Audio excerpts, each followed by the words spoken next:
Chapter 6.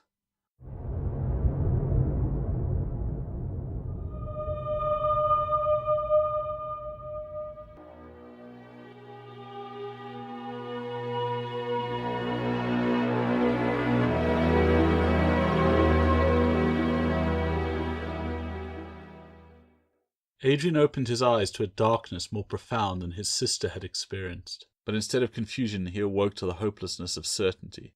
Claire. The boy whispered his sister's name, but he knew she was too far away to hear. At first he had shouted and demanded to be told where he was being taken. He no longer needed to ask. The slim hope that the boat was going to Amesbury had long since evaporated. Part of him still desperately wanted to believe that his circumstances were not so dire, that the school had simply not taken no for an answer. As improbable as it seemed, it was preferable to think they were being taken somewhere he knew and might be able to come back from. Even as he tried to rationalize his situation, the pirate's warning echoed through his mind. They will sniff you out. He was not alone in his captivity. There were other boys from other schools. All radiated power. To begin with, they had been well treated, but unlike his compatriots, Adrian had not been lulled. Bill's warning prompted a chilling doubt that grew the longer the ship sailed. He hadn't shared his concerns with the others. They were all scared enough as it was. His worst fears were realized when the first of his companions was taken from the cabin. After the boy returned, Adrian knew where they were going. He'd watched his fellow prisoner stumble blindly back, led by a half-grown boy with yellow eyes. In that moment he had known the terrible truth that William Stark's warning had been in earnest. Rupus Negra, the Witch's Isle. It had seemed a fantasy only a week before when the pirate spoke of it. How could he have known? How could something so terrible be real?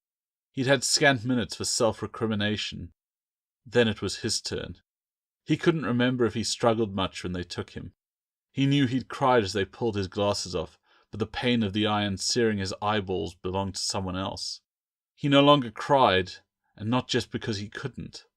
The moment they seared out his vision had been the end of all light and any fear of darkness. "This boy is your new eyes," they had said when they shackled the younger child to his wrist. He found it easy to link to the boy. In fact, it was too easy. The other boy's mind put up no resistance to him, as if the child were an idiot of some kind. The others seemed to take solace from their young guides, becoming closer to them every day they languished in the airless cabin. For Adrian, the boy was just another set of senses to make up for those that had been so cruelly scarred. His guide did not even seem human to him. The others began to talk, speculating where they might be going or what they might have done to deserve such treatment. Isolated from the start by a knowledge he could not share, Adrian had merely listened. Some came from distant cities Adrian had only heard of in geography classes. To remember those lessons now would be to remember what it had been to be happy, and that was something his mind could not allow. Others had come from more recognizable countries in Europa. All had been at the head of their classes, and the normal barriers of language presented no obstacle to their communication. Indeed, they were soon all speaking each other's tongues, and after a time even managing some rare and muted laughter. Instead of huddling with the others and seeking their hollow comfort, Adrian thought only of revenge.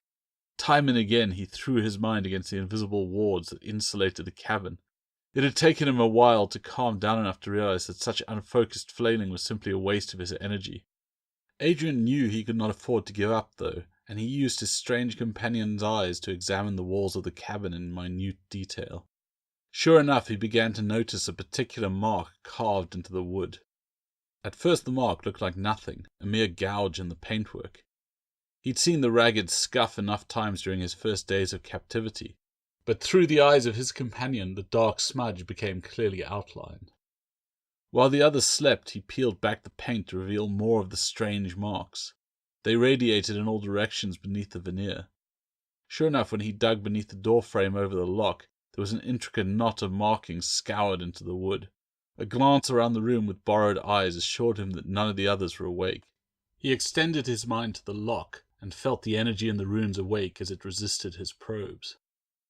The right force in the right place, as Hughes used to say. He murmured at this discovery, coming dangerously close to allowing himself to feel the pain of lost days spent in schoolrooms and libraries. Even as the memories came, he wondered bitterly if they knew what they had been preparing him for.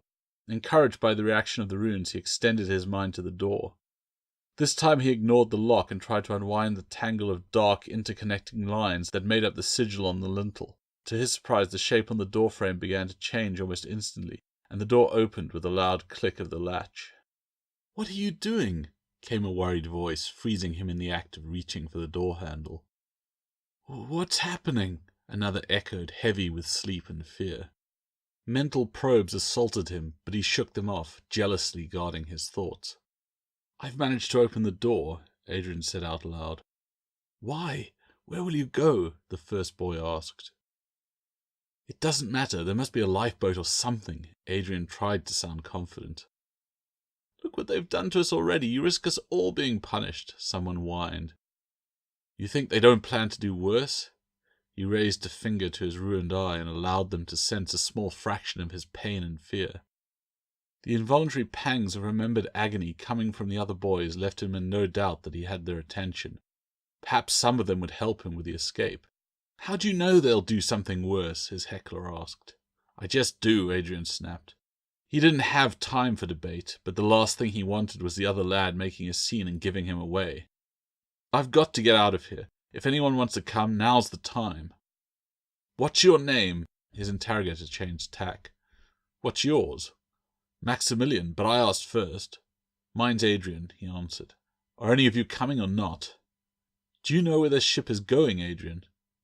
Adrian never had the chance to answer. Instead, he was forced back into the room, away from the sound of approaching footsteps. That was when the witch came. At the wave of his hand, the other 8 boys and their servants slumped unconscious. Adrian felt the pressure on his mind, but his resentment made him fight back. He remained standing, his own retainer still staring vacantly at the robed figure. The witch chuckled at that. "I would have guessed it was you, but you've made it too easy. A free lesson for you. Sometimes it's a better idea to simply fall down." Adrian replied with a blast of mental energy. Fueled by his rage, the onslaught forced the witch to retreat a pace. A small victory his captor reversed with a gesture. Adrian found himself struggling for sanity in a torrent of his own reflected loathing. With grim determination, he unraveled his own attack and stood panting, glaring at the witch through the moron's glassy eyes. "A lot of power there," the witch said, giving a slight bow, which Adrian was too incensed to recognize as a sign of respect. "I could not have hoped for so much to look at that empty thing." The witch indicated the drooling creature shackled to Adrian's wrist. Adrian simply growled a response and gathered himself for another attack. "You seem to be so like us already. No wonder they took you young." The witch sounded like an entomologist studying a particularly interesting insect. "I will not go." Adrian trailed off then as some instinct warned him not to let this man know that he knew where they were being taken. "And where do you think you are going, boy?" the witch asked, now even more curious. That curiosity was dangerous. Adrian had to hold on to his thoughts tightly to resist the force of the witch's probing. "I will not go with you," Adrian said through clenched teeth. He unleashed an attack that left the wood close to the man's feet smoking. The witch, still unscathed, chuckled with amusement. "Now, Adrian," the cowled man admonished him almost gently, "you know you have no choice. If it is any consolation, I do not think the first test will be any challenge for you. You will be one to watch in coming years." "Easy to say when you can watch me with your own eyes, pig." Adrian spat back contemptuously, still carefully shielding his relief at having diverted the man's interest. "Surely you've already guessed the truth. I've not seen anything with my own eyes in more than a century." So saying, the witch allowed his hood to fall back to reveal a face almost as young as Adrian's own. Sure enough, old burns, now healed, remained beneath the sockets that had once contained eyes. 2 orbs of living silver stared down at Adrian. "Accept her eyes, Adrian." The witch lifted his hand and released a spell that sent Adrian slumping to the deck. "There is a universe you have not seen, and whole worlds can be your playthings." How long had he slept? There were not even dreams with which to measure it. He had no way of judging how much time had passed since the witch ensorcelled him, any more than he could guess where he was. Instead of the wood and straw he remembered, there was only the lightest sensation of pressure against his body. He briefly considered the idea that the witch had killed him or inadvertently driven him mad, but the weight on his wrist convinced him that he was not dead, and that his remaining senses had not betrayed him. "Wake up, you imbecile," he said, kicking the boy lying next to him. The idiot opened his eyes, revealing the curling white outlines of clouds. "Am I dreaming?" another boy asked close by. Like all the boys, he was dressed in a grey robe, the ends of which were buried in the swirling morass of the vapours around them. "If you are dreaming, then so am I," someone else answered. "But how can clouds support us?" "I don't know," the first boy replied, reaching down. "My hand just passes through." "Then why not our feet?" someone else whined. Adrian cautiously allowed himself to settle onto the soft clouds. Sure enough, they supported his weight. "I have a more important question for us all to consider." Adrian reached down and drew a curved dagger from a sheath on his belt. "Why have we all been given these?" "Look over there," Maximilian called from Adrian's left, summoning the others. Soon Adrian was left floating alone in the white vapour. In the distance he could hear his fellows babbling and crying out in wonder. Excitement radiated from them, but he felt no curiosity. "Adrian," Max was insistent, "you have to come and see this." "I suppose it beats spending the rest of my life on a cloud," he thought. "What do you mean? It's wonderful." "Nothing. Let's get this over with." "Adrian?" Max tried to keep contact, but Adrian firmly severed their mental connection. It would only cause panic if any of the others sensed Adrian's real apprehension. The cloud ended abruptly in an unnatural ledge of swirling vapour. Beyond, the sun gleamed from an emerald sea, glittering golden in the first rays of morning. From this great height the water looked calm, but a second glance showed that it rushed through wide channels between the islands spread out below them. At last that water launched itself into the ever-churning vortex that flooded round the black island at its centre, spinning rainbows into the air. Indeed, had they been standing on the shore of one of the three great islands beneath them, the boys would not even have seen the tip of the central island's highest tower for the wall of spray and light thrown up by the raging waters. Only their current angle revealed the splendour of the impossible spires. At the centre of it all stood a collection of buildings made from the black rock of the island itself, capped with gold and precious metals that winked in the sun. The central tower in the great complex appeared sheathed in crystal, so that its surface gleamed like onyx, black and slick as ice. It was impossible to tell from this height that ice was precisely what clung to its walls. Only the greatest warlocks were ever permitted the honour of entering to feel the true cold at the heart of Lilith's empire. On the great cloud above, the adepts remarked in awe at the wonders spread on the islands beneath them. Some even dared to hold their guides over the edge to get a better view. Despite himself, Adrian could not help but share their amazement. But he did not share their lack of caution. He was the first to see the man with silver eyes striding towards them. One by one, the others turned their attention on the newcomer. He did not speak until he had their full attention. Adrian took the time to study the man's pockmarked face. Although he was slightly older and a lot uglier, this witch also appeared to be little more than a youth. Only the creak in his voice hinted at him being any older. "Prentices," the witch began in leaden tones. "Some of you may hold yourselves adepts, or think you have other lives from which you have been taken. Know that you have no life but what is given to you in the service of our mistress. Today she has indeed been kind, for you have been allowed to see the great towers of Negra, a privilege that is a death sentence for those with mortal eyes. If you will accept both her gift and her service, you will see again. If you will not, then let your lives resume their natural course." So saying, the witch slipped downwards through the clouds beneath their feet.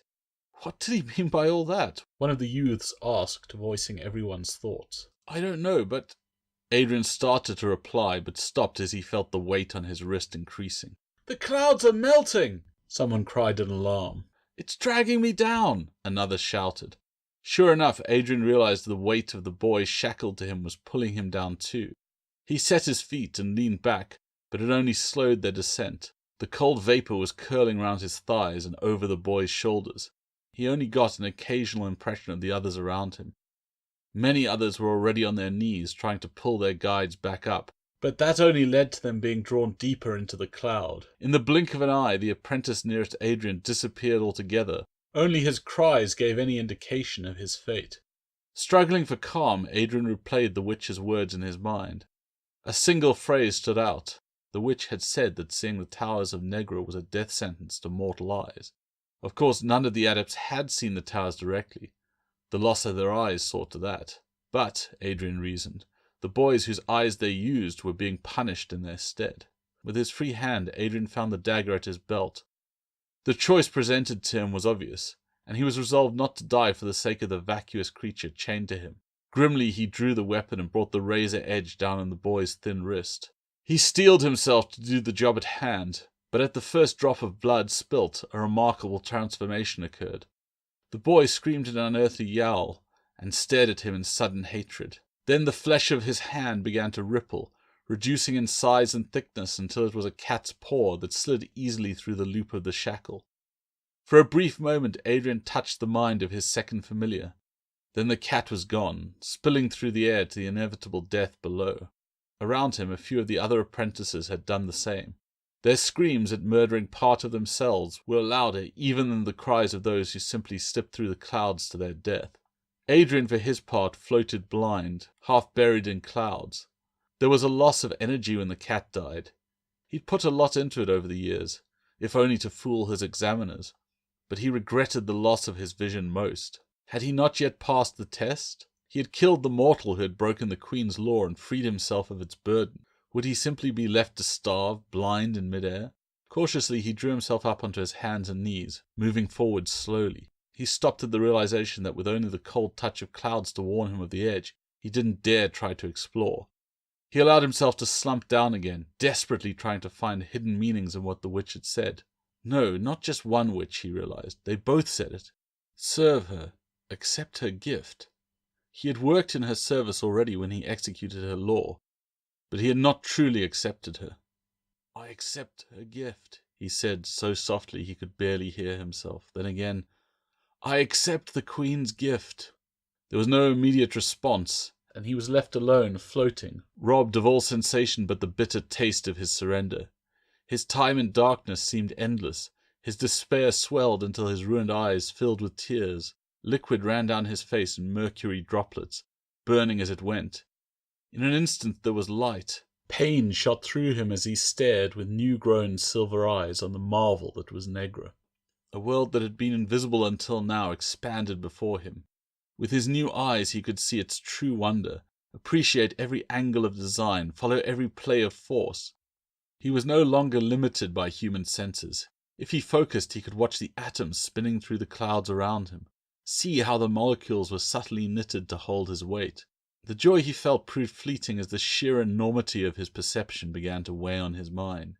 His excitement receded into panic. There was too much to see, too much bombarding his new senses. Desperately he tried to close his eyes, but he could see through the lids as easily as anything else. With horror he realized the truth. His new eyes would never close. He would never sleep again, nor dream. There were no shadows left, no more refuge for hidden truths. Faith had been replaced with certainty. All that had once seemed grand had been reduced to unavoidable fact, without mystery, without relief. It was unavoidable and stark.